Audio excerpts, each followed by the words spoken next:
Alright, here we are at Lake Michigan, and I'm going to give a guided tour of the fort that I've been working on in my free time over the past 3 seasons.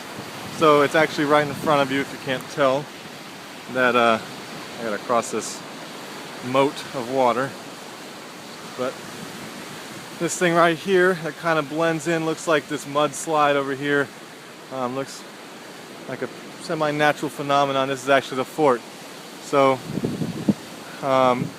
you'll see once I go inside, but basically I leaned up some logs. You can see them sticking out the top.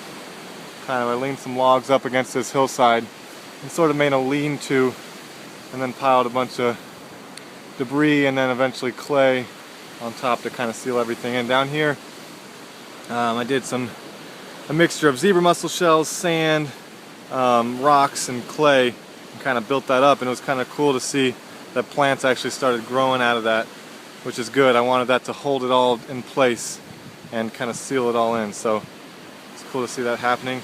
The official name of this place is Deerfoot Lodge. There was a deer carcass I found and a deer foot that I decorated it with that I found on the beach.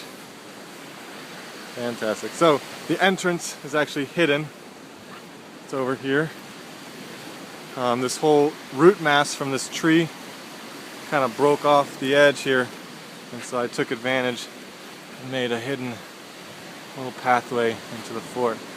So this is the fort. Here we go. Alright. So it's got some sand on the floor here that I hauled in here just the other day. Just a little window, a little peephole down at the bottom. You can kind of see the size of it. Not too big, but you can sit up straight. So these are the logs that I was talking about. I leaned them up. I think there's 4 or 5 of them.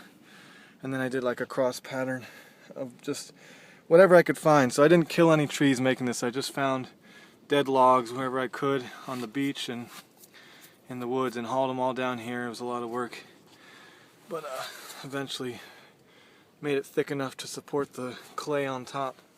Over here we have the fireplace, which took, I don't know, maybe 10 hours to build. It was a fun project, and it's all just essentially cob. It's clay and straw with a little bit of sand mixed in there. And you can see we already had a fire in here. It kind of goes up, I don't know if you can see, but it goes up now a chimney, which is a birch log covered in clay that I built. So